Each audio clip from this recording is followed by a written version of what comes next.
माता चंद्रघंटा की पौराणिक कथा देवी दुर्गा के 9 रूपों में से एक रूप की कहानी है। ये कथा भक्तों को बुराई पर अच्छाई की विजय और साहस की महिमा का संदेश देती है। देवी चंद्रघंटा नवरात्रि के तीसरे दिन पूजी जाती हैं और उन्हें साहस और युद्ध की देवी माना जाता है। उनके माथे पर घंटे के आकार का अर्धचंद्र होता है, जिसके कारण उन्हें चंद्रघंटा नाम से जाना जाता है।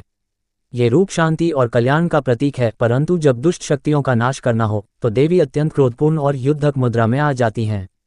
माता चंद्रघंटा की पौराणिक कथा का आरंभ तब होता है जब भगवान शिव और पार्वती का विवाह तय हुआ।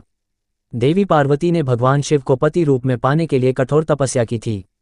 उनकी तपस्या से प्रसन्न होकर शिव ने उन्हें अपनी पत्नी के रूप में स्वीकार किया।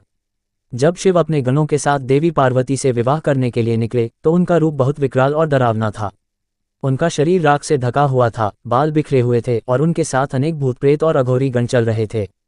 देवी पार्वती के परिवार वाले, विशेषकर उनकी मां मैना, शिव का ये रूप देखकर अत्यंत भयभीत हो गए। उन्होंने सोचा कि उनकी बेटी का विवाह एक अघोरी से कैसे हो सकता है। ये देखकर देवी पार्वती ने अपने दिव्य रूप को प्रकट किया और चंद्रघंटा का स्वरूप धारण किया। इस रूप में वे सोने के रंग के आभा से चमक रही थीं। उनके 10 हाथ थे जिनमें वे विभिन्न अस्त्र शस्त्र धारण किए हुए थीं। उनके माथे पर घंटे के आकार का चंद्र था और वे एक बाघ पर सवार थीं। उनका ये रूप अद्भुत तेज और शक्ति से भरा हुआ था। उन्होंने भगवान शिव को उनके शांत और सुंदर रूप में आने के लिए कहा ताकि विवाह की सभी रस्में शांति और सुचारू रूप से पूरी हो सकें। चंद्रघंटा का ये रूप दुष्ट आत्माओं और राक्षसों के लिए अत्यंत भयभीत करने वाला था। उनकी गर्जना से शत्रु कांप उठते थे और उनका घंटानाद युद्ध के मैदान में शत्रुओं को पराजित करने के लिए काफी था। उनका ये रूप संदेश देता है कि जो व्यक्ति अपने जीवन में साहस और समर्पण से आगे बढ़ता है, उसके सामने कोई भी विघ्न बाधा नहीं बन सकता।